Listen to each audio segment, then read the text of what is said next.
की सारे के सारे इंसान खसारे में, सारे के सारे इंसान खसारे में है, घाटे में है, नुकसान में है, सारे के सारे। अब अच्छी तरह से गौर करो उसके अंदर। अब ये नहीं कहा कि उसमें से खूबसूरत को अलग निकाल डालो, उसमें से मालदार को अलग निकालो। यहाँ पे लफ्ज है सारे के सारे। उसमें से शोहरत वालों को अलग निकाल डालो, उसके अंदर से नामचीन को अलग निकाल डालो, ये नहीं कहा।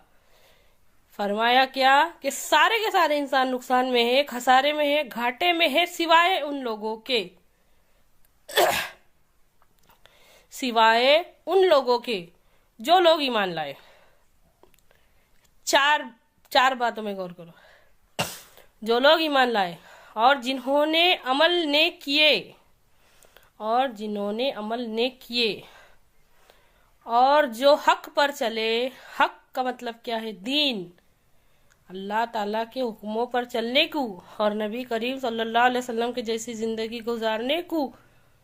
कुरान में कई मर्तबा हक का लफ्ज इस्तेमाल आया है और इस्तेमाल हुआ है।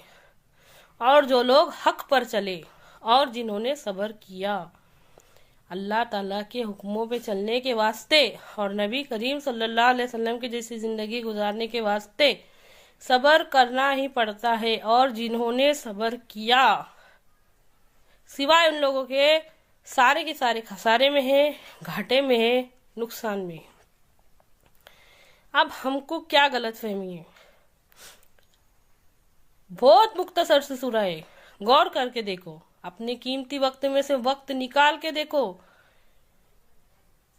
छोटी सी सूरा है, उसका मतलब कितना बड़ा है सोच के देखो कि सारे के सारे इंसान नुकसान में है, खसारे में है, घाटे में है, सिवाय उन लोगों के जो लोग ईमान लाए, जिन्होंने अमल नेक किए, जो दीन हक पर चले और जिन्होंने सब्र किया।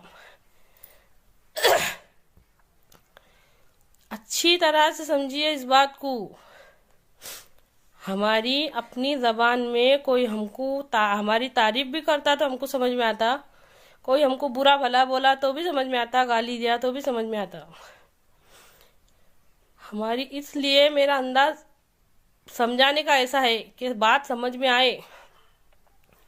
सारे के सारे इंसान घाटे में है, खसारे में, नुकसान में। अब ये बता देने के बाद हम में से कोई जाके ये अल्लाह के सामने कहने की जरूरत कर सकता कि या अल्लाह हम तो नहीं समझे थे, या हमारे समझ में नहीं आया था, तेरा पैगाम हम तक आया नहीं था। कोई घर मुसलमानों का ऐसा नहीं रहता जिसमें कुरान नहीं रहता। और समझने के वास्ते क्या, सिर्फ छोटी सी सूरह असर को तो समझो।